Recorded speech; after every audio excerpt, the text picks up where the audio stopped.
Let's talk about your mediation and what's going to happen that day.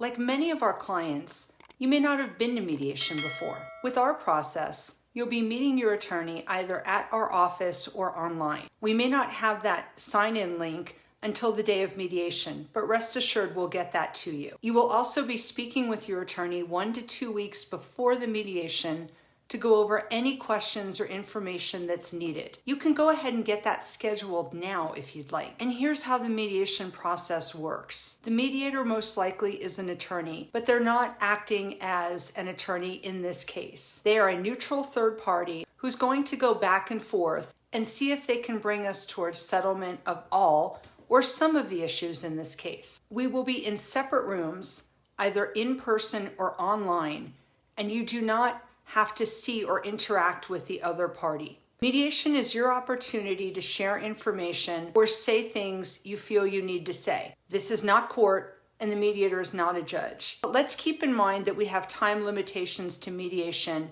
and we do want to be as productive as all possible. Mediation is also confidential, so you cannot talk to anybody about what happened in mediation. We also can't tell the judge what happened or any offers that were made. The mediator can't say anything to the judge other than that we appeared and that if there was a settlement or if there wasn't. So this is your opportunity to make an offer that you may feel like making to get the case resolved. But if we don't reach an agreement, nobody can go to court and say that you offered something. You can share things with the mediator that you may not want the other side to know. But keep in mind, we want to be very careful to tell the mediator what should be kept confidential. Now, with our process, your attorney will give the mediator an overview of the case. We have also likely sent either a mediation statement or at least the relevant pleadings and financial information. And most of the time, we prepare a draft agreement and draft parenting plan in advance because this allows us to save time and money for you if we do get to an agreement. You can talk to your attorney at any time during the mediation. We can ask the mediator to leave the room, and there will also be large blocks of time when the mediator is speaking to the other side. Please keep in mind that we tend to prepare our clients very well for mediation, so it's not uncommon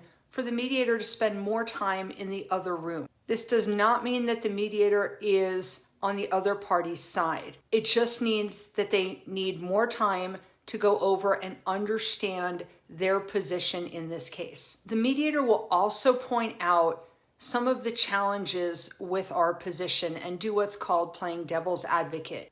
Again, this does not mean that the mediator is on the other party's side. They are doing this in both rooms because they're trying to get to a middle ground. In mediation, you can reach an agreement on some or all of the issues. You also do not have to sign anything on the day of the mediation. If you feel you want to take more time to think about it, we can leave the mediation and hopefully keep an offer open. If we reach an agreement, the mediation agreement and paperwork will be submitted to finalize your divorce. The process can be finalized in a very short time after mediation without you having to go to court. I hope this helps you better understand the mediation process. Please let us know if you have any questions.